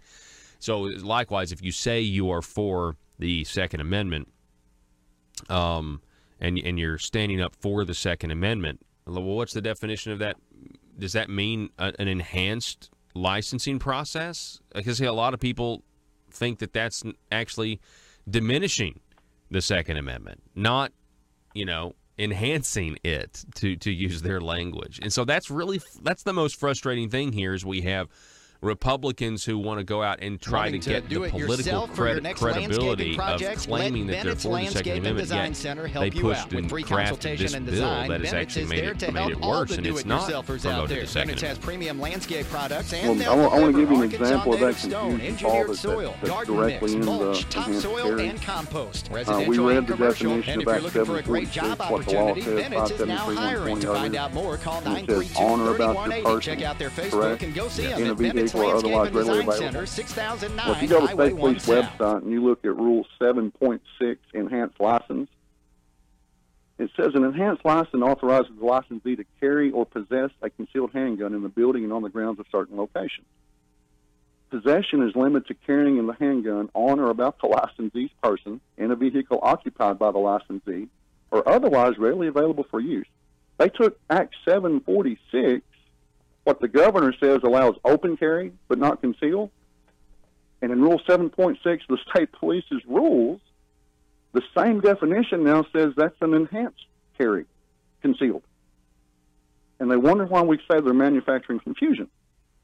On one hand, the governor says that means open carry, and now you have the state police in their own rules saying on or about your person in a vehicle or otherwise readily available. That means enhanced carry, concealed. That means a concealed, yeah, wow. Yeah, they did that to probably weaken and muddy the water for the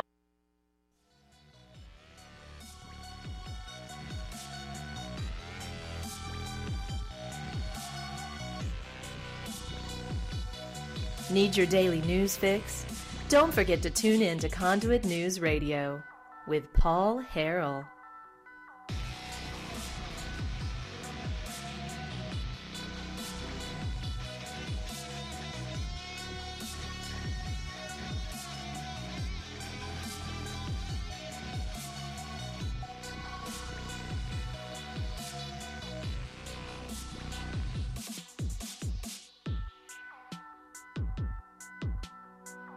Welcome back, ladies and gentlemen. Welcome back to the program. As promised at 7:33, and we have on the line with us Senator Linda Collins-Smith. Linda, welcome back. Good morning. How's everyone today? I'm doing well. Joe's doing well. The audience, I feel like, is doing pretty good. And at least those of them listening over on Facebook. How are you, Linda? I'm doing well. I'm just glad to be here and be up after the long days I'm putting in, getting ready to get this campaign going. Yeah, I know. I mean, everybody's getting into campaign mode because the primary, and it's interesting. At this point in Arkansas, the primary is really the general election in a way because people, just kind of assume that Republicans kind of have it in the bag. What are your thoughts on that?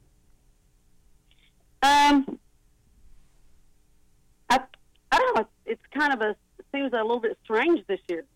Does it to you? Yeah. It seems strange. That's kind of the way I feel. It's an odd year. I am kind of glad that Democrats, some of them are running as Democrats. I think that's the way it ought to be. Yeah. And I like that. And I actually have a Democrat opponent, and I have, I have a primary. So I think that's the way things ought to work. But I am glad that the Democrats ran.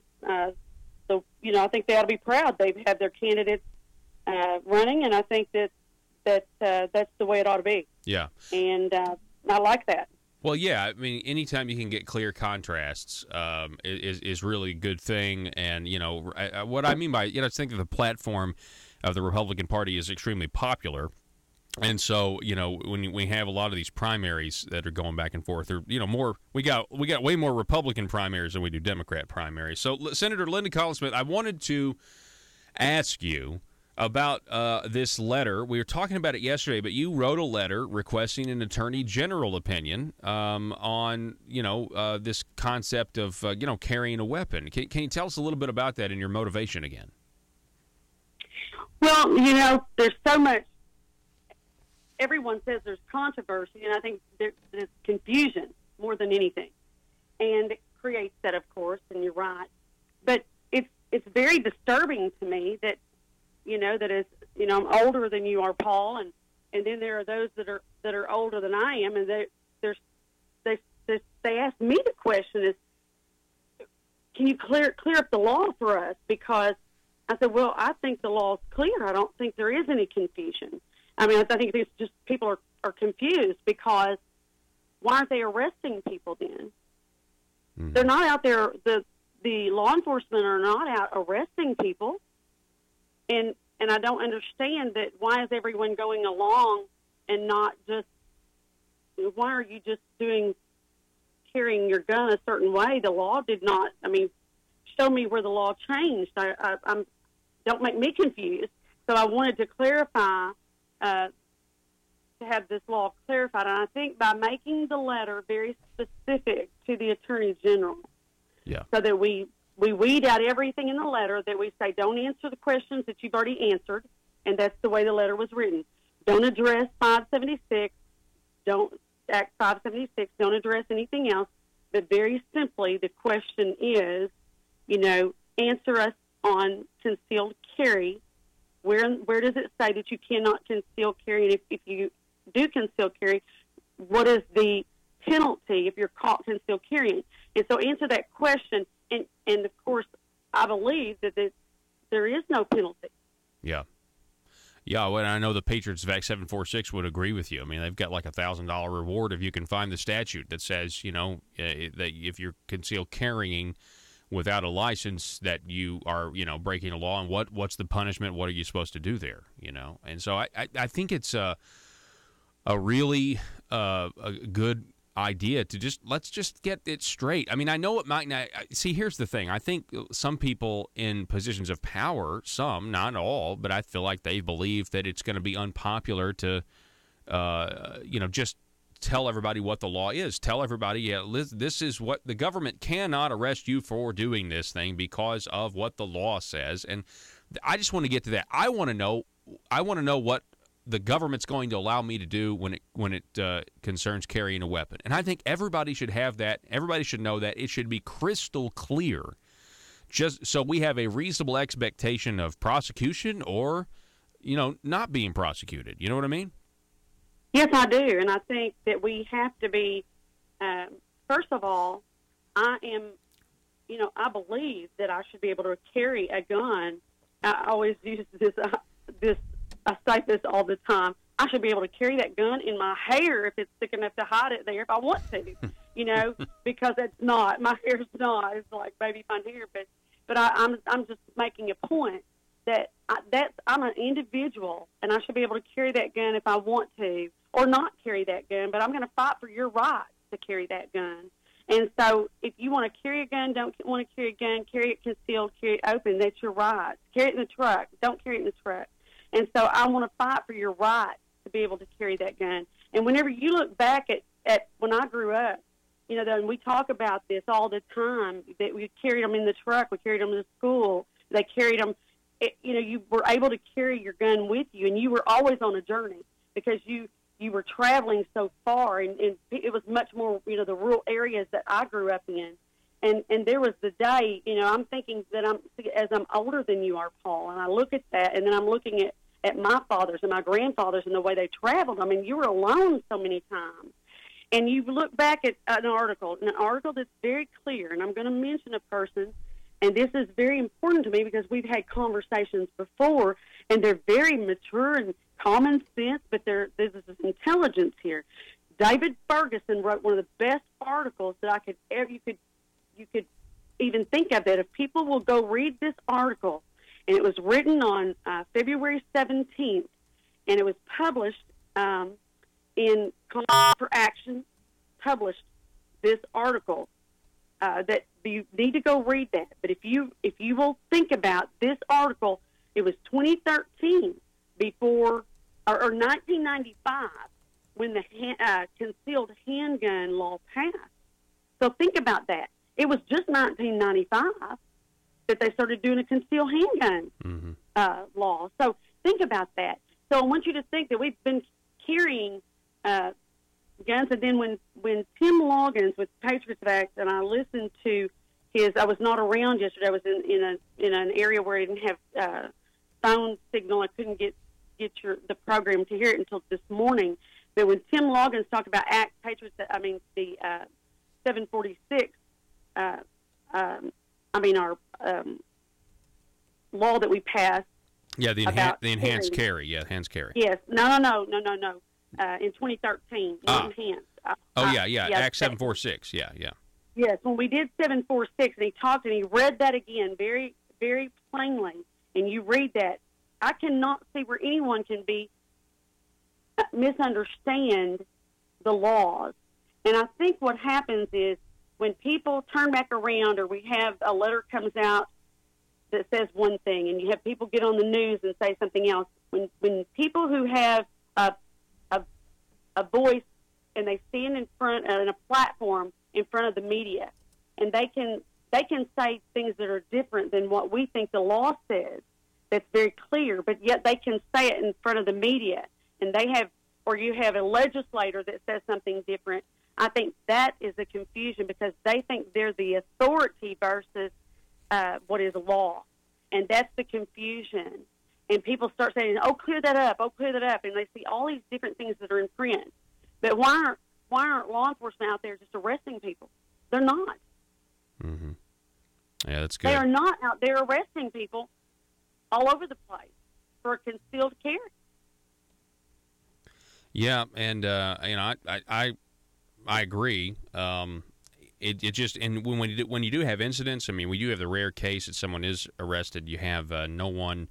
You have prosecution not prosecuting the case. Eventually, they drop the charges after they make someone's life pretty miserable for a time because who wants, you're exercising your rights and now you're going to get arrested and you got to go through all that process. But then eventually there are no charges, or that they don't pursue the charges, and it's very frustrating for a lot of people.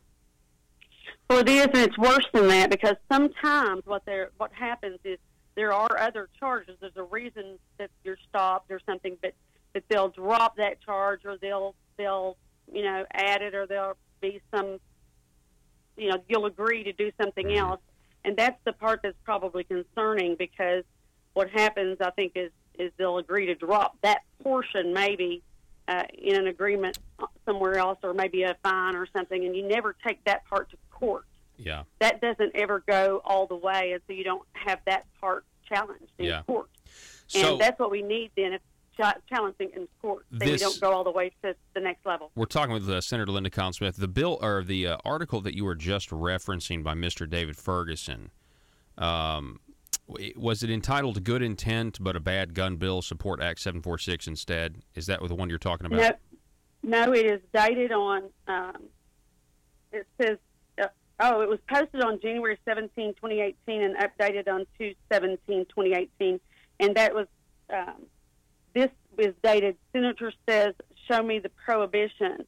Show me the penalty." Yeah. That one. Okay, we're going to get that one up there on the screen. Yes. So one of the most clear descriptions and why there's confusion, but that when you look that it was just 1995, and that's not that long ago. When you look at how long people have been using guns, and it just makes to me no sense that we have this kind of controversy when we are Republicans, we are conservatives, but we individually have the right to have a gun. And there is no reason we shouldn't have them on our person, in our vehicles, or about us if we choose to, as long as we are responsible, law-abiding citizens and that we're not being irresponsible, there's just no reason that we shouldn't have those. Yeah. And, you know, that we should be able to have them if we want to, and on our person. Yeah, absolutely. Yeah, here we have it on the screen. Show me the prohibition, show me the penalty. Senator Linda Collins-Smith has requested an Attorney General's opinion to end the confusion over whether you must have a license to carry concealed handgun. And it's really, really, like I said, it's really good. And we're awaiting the Attorney General's opinion. I think it's been almost 10 weeks now. So we really want to know where is the penalty. I just want to thank you for putting this out there, because eventually we're going to get a response from the AG, and I know she's working hard on it. And I really think it's going to provide a lot of clarity to the citizens of Arkansas, not just in your district. I mean, this is something that is going to affect everybody across the state in a really positive way, because I think it's going to really clarify how the government is going to treat people and you know, your human right to defend yourself with a weapon.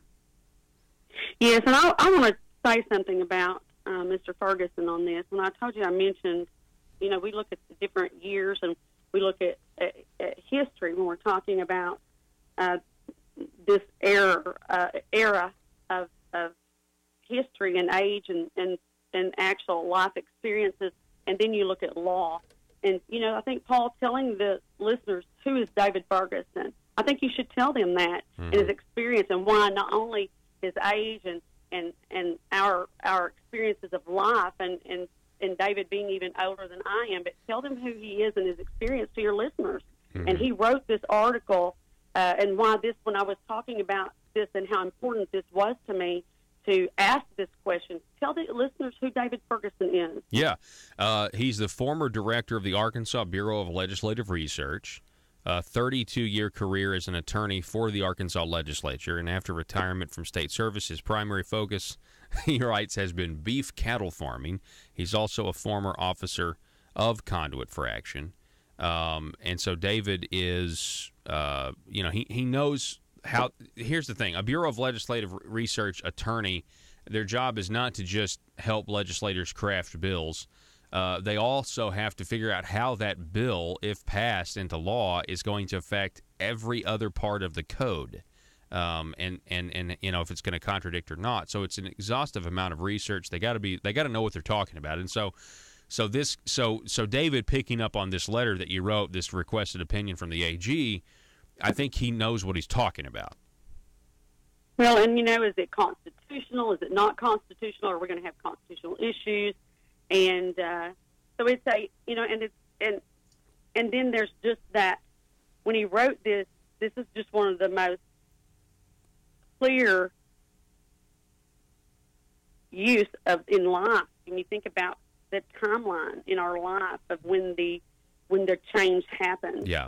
And so for me, I looked at that letter, that article, then when he wrote that after my request. Yeah, I mean, and I thought that was. Let me read this, because you're talking about the timeline. Okay, we're talking with Senator Linda Collins-Smith. So before the concealed handgun law was passed in 1995, you were at risk of being charged with the offense of carrying a weapon, whether you carried openly or concealed, and you had the burden to prove it in court that you were carrying under one of very few narrow exemptions. When passed, the concealed handgun license offered a way to carry concealed without the risk of being charged with a crime. But in 2013, the offense of carrying a weapon was changed so that you weren't in violation of carrying a handgun unless a prosecutor could show you intended to employ the handgun unlawfully against the person. It was soon recognized that 2013 law allowed you to carry openly if you weren't in place where handguns were prohibited by law or the property owner. But confusion was created concerning the carrying of a concealed handgun, with some people saying the mere fact Arkansas has a concealed handgun law means you must have a license to conceal carry. The problem with the argument is that it's based on an assumption and not on what the concealed handgun law says. Even without being required, the concealed handgun license still has value. License has benefits. Several states recognize it, the reciprocity and that sort of thing. Anyway, so yeah, I mean, that's what he says. That's the timeline you're referring to, right? Yes, it is. Yes, and that's the timeline. But I just thought that this was a very good article for people who are wondering they come in late to this and they're wondering what we're talking about. They could refer back to this particular article that was written after I requested the statement or the information and the opinion from the Attorney General. Yeah. And so I thought that would kind of pull this back together from that. I thought he did a good job on pulling that timeline together. Yeah, definitely. We just took that article, we posted it up on the Facebook page, the live stream right now with the people who are watching. That's facebook.com/Conduit News. That's facebook.com/Conduit News. So let me, real quick, we're talking with Senator Linda Collins-Smith. How did you think, real quick, because we got to go to break, but what did you think? How'd the fiscal session go? How'd the special session go? Just generally, what are your thoughts on that, Senator Linda Collins-Smith? I was very proud that we did not do regular general session type legislation during fiscal session. I was proud we did not do that. I am really I'm proud of our colleagues for not doing that, and I'm thankful that the governor did have a special session after that for those types of bills. I thought we went way too many bills on special session. I did not like that we did a couple bills there I thought we should have held off on. I did not like that we ran the one bank lending type bill through. I thought that was kind of a mess. That was kind of messy since we don't have time to talk about it. Yeah. We need to take and hold that for another day, and I'll be glad to elaborate on that one another day. Yeah. But I think that we did the right thing. This year we did not do any of those type bills during fiscal, but I will say that I thought it was a rubber stamp fiscal, and I'm disappointed that when we had an opportunity to not do the Medicaid expansion, private option, Obamacare, by all kinds of names, you know what I'm talking about, yeah. That we expanded it again, and I think we let the people of Arkansas down, and I'm heartbroken for the neediest of Arkansas. I think we let them down. Yeah. Senator Linda Collins-Smith, I appreciate it. Thank you so much for coming on. Thank you. Thank you for having me. Everybody have a great day. All righty. Folks, we got to take a break. Back in just a moment. This is State Representative Dan Sullivan with a Liberty Moment. The Declaration of Independence states, to secure these rights of life, liberty, and the pursuit of happiness, governments are instituted among men, deriving their just powers from the consent of the governed. In other words, people are responsible for the character of their Congress.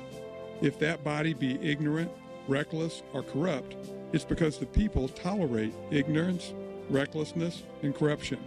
If it be intelligent, brave, and pure, it's because the people demand these high qualities. If the next centennial does not find us a great nation, it will be because those who represent the enterprise and culture and morality of the nation do not abide in controlling the political forces. James Garfield. This is Dan Sullivan with a Liberty Moment. Paid for by Sullivan for Arkansas. iTex is your first choice for cost-effective IT services. Protecting your business means protecting your data. Are you tired of unpredictable and expensive spikes in IT spending? Using iTex will prevent downtime and loss of employee productivity and do it all with an affordable, predictable budget. iTex is the premier managed service provider for small and medium businesses. They help their clients put IT to work to earn your business more money, and you should contact them today for a free consultation. 870-336-9778. That's 870-336-9778 or itexusa.com. If you're like me, you believe that small business is the heart of Arkansas's economic engine, and it should be viewed that way by the politicians in Little Rock. Conduit for Commerce also believes, like you and I believe, policies that achieve less regulation and lower taxation help small business in Arkansas thrive. Other policies like small, constitutionally consistent government and reducing citizen dependency on government keeps it from growing and expanding its influence on our daily lives. Conduit for Commerce works every day to educate the general public and legislators on these important priorities in the name of Arkansas small business. By the way, contributions to Conduit for Commerce are tax deductible. Log on now to conduitforcommerce.org and click on Contact Us on the right side of the page. That's conduitforcommerce.org. Go there now and learn the facts on protecting small business in Arkansas.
In a world full of constituents with social media accounts, bloggers just looking to increase their page views, and a talk radio host who generally is just the worst, how are Little Rock's elite supposed to conduct business with such a lack of privacy? Introducing the 1835 Club, older and more refined than other clubs that claim discretion. The 1835 Club is for seasoned political veterans that want to conduct the highest form of aristocratic business with the public's money. Are you a schemer? Do you someday want a guaranteed flow of taxpayer money to support your business? Is it your dream to see the .gov domain at the end of your business website? Don't listen to the imitators. The 1835 Club is the place where corrupt politicians and businessmen hatch their next crony schemes. At the 1835 Club, we make lobbying safe and legal. Ethics. Why, of course. All business is done in an ethical manner. Just look for the sign above the door that reads, loophole. Are you tired of the Capitol Police restricting your access to the roof after a perfectly good night of drinking? The 1835 Club has libations and a perfectly good roof. Other crony clubs that promise discretion try to lure you in by advertising bars made out of aeroplanes. Well, at the 1835 Club, instead of an airplane fuselage, we've got a space shuttle. No, not a bar. We've got an actual space shuttle that makes a daily run to the moon so members of the 1835 Club can have some real privacy away from the bloggers and taxpayers. Are you an Arkansas aristocrat? Do you want to be? It's the 1835 Club, and we work tirelessly to make sure the good old boy system remains alive and well. Join today. Disclaimer. The 1835 Club reserves the right to deny membership to anyone who has principles. Any talk of the Declaration of Independence or the Constitution must be done in jest or, at the very least, with a condescending tone. And finally, the 1835 Club will be given a 25% commission of any agreements made between politicians and the business community. PHP Parody.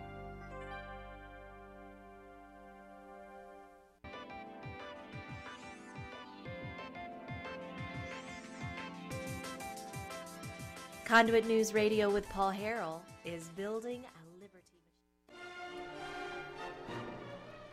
Now I see what you meant, Joe.